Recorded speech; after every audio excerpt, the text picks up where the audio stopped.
కుత్బుల్లాపూర్ గాజుల రామారంలో గల చిత్తారమ్మ దేవి 50వ స్వర్ణోత్సవ జాతర అంగరంగ వైభవంగా జరుగుతుంది. శ్రీ చిత్తారమ్మ అమ్మవారిని దర్శించుకునేందుకు స్థానికులే కాకుండా ఇతర రాష్ట్రాల నుంచి కూడా భక్తులు అధిక సంఖ్యలో పాల్గొని బోనం సమర్పించారు. చిత్తారమ్మను పూజిస్తే ఏ విధమైన చిక్కులు గాని ఇబ్బందులు గాని ఉండవని భక్తుల విశ్వాసం. ఇందులో భాగంగా ఈ సంవత్సరం అమ్మవారి జాతర 50వ సంవత్సరం కావడంతో భక్తుల రద్దీ పెరిగే అవకాశం ఉందని ఆలయ కమిటీ భక్తులకు ఏ విధమైన అసౌకర్యాలు కలగకుండా ఉండేందుకు తగిన జాగ్రత్తలు తీసుకుంటోంది. ప్రధానంగా అమ్మవారికి ఈ రోజు ఉదయం అభిషేకం మరియు ప్రత్యేక పూజలు నిర్వహించారు. పోతరాజుల ఊరేగింపులకు తగిన ఏర్పాట్లు చేశారు. దూరం నుంచి వచ్చే భక్తులకు ఏ విధమైన అనారోగ్య సమస్యలు ఏర్పడితే ప్రత్యేకమైన ఆరోగ్య కేంద్రాలను తొక్కిసలాట జరగకుండా సుమారు 50 మంది వాలంటీర్లు, అగ్నిమాపక సిబ్బంది, నీటి సదుపాయంతో పాటు భక్తులకు అన్ని రకాల సౌకర్యాలు ఏర్పాటు చేశారు. చిత్తారమ్మదేవి గాజుల రామారంలో ఈ సంవత్సరము భారీ ఎత్తున స్వర్ణోత్సవాలు జరుగుతున్నాయి కాబట్టి ఈ స్వర్ణోత్సవాలకు చాలా భక్తులు ఇక్కడ వచ్చి అమ్మవారి దర్శనము చేసుకుంటారు. ఈరోజు ఉదయం 3 గంటల నుంచి భక్తులు వచ్చి అమ్మవారి దర్శనం చేసుకుంటున్నారు.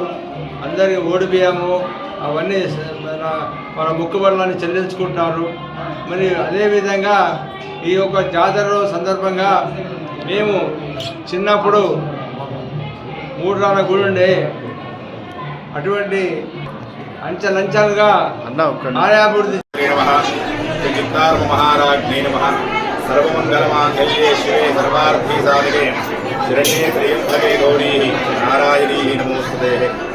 ప్రతి సంవత్సరం ఈ సంవత్సరం కూడా పౌష్యమాసంలో సంక్రాంతి తర్వాత వచ్చేటువంటి ఆదివారం నాడు అమ్మవారి యొక్క జాతర బ్రహ్మోత్సవాలు అంగరంగ వైభవపేతంగా ఈ కార్యక్రమాలు జరుగుతున్నాయి.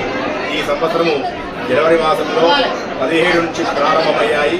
17 నాడు అమ్మవారి యొక్క గణపతి పూజ పుణ్యాహవాసము పంచగవ్య ప్రార్థనతో మొదలై 18 నాడు అమ్మవారికి చండీ హోమము, 19 నాడు అమ్మవారికి 3ంటికి పంచామృత అభిషేక పూజా కార్యక్రమం, తదుపరి అమ్మవారికి ఉరిబియ్య సమర్పణ, బోనాల సమర్పణ, తర్వాత సాయంత్రం 6 గంటలకు అమ్మవారు ఊరేగింపుగా రథోత్సవ కార్యక్రమము, తర్వాత 21 నాడు అమ్మవారి యొక్క భవిష్యవాణి, 22, 23, 24, 25 ఈ 4 రోజుల పాటు అమ్మవారికి మహిళల చేత సామూహికంగా కుంకుమార్చన సేవా కార్యక్రమాలు, 26 నాడు అమ్మవారికి అన్న సంతర్పణతో ఈ యొక్క జాతర మహోత్సవాలు ముగుస్తాయి.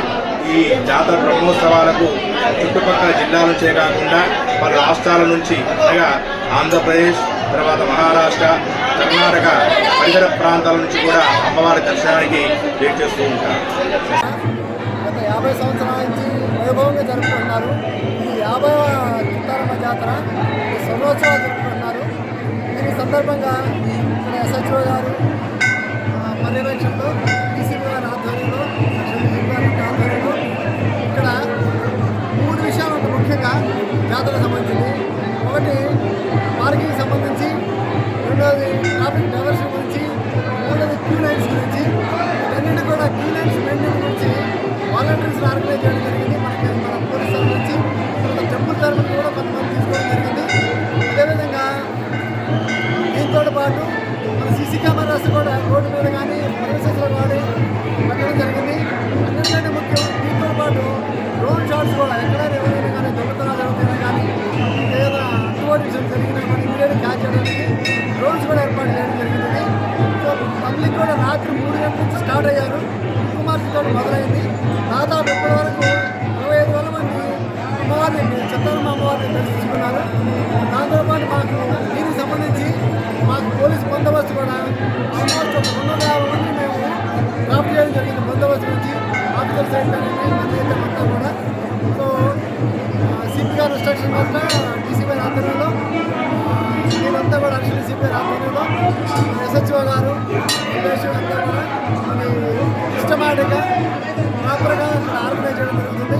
దాంతోపాటు చిత్తారమ్మ టెంపుల్ ఏదైనా జిన్మెంట్కి వస్తుంది, కొంత దీనికి సంబంధించిన ఏదైనా జగతులు కూడా వస్తుంది. దానికి సంబంధించిన ఎస్హెచ్ఓ నరసింహ, అంజయ్య, వీళ్ళందరూ కూడా కనకయ్య, వీళ్ళందరూ కూడా ఎస్హెచ్ఓ గారి ఆధ్వర్యంలో అంతా కూడా బందోబస్తు ఏర్పాటు చేయండి. ఇటువంటి జరిగినా కూడా ఒకవేళ ఏమైనా అయితే అంబులెన్స్ కూడా పెట్టడం జరిగింది. పోలీసు వారి తరఫు నుంచే దాన్ని అరేంజ్ చేశాం. దాంతో పాటు ఇమీడియట్గా ఫైర్ సర్వీస్ కూడా దగ్గరలో ఉన్నాయి, అందుబాటులో ఉంది. అది కూడా ఏ సంఘటన జరిగినా ఇమీడియట్గా మేము దాన్ని అటెండ్ కావడానికి రెడీగా ఉన్నాం.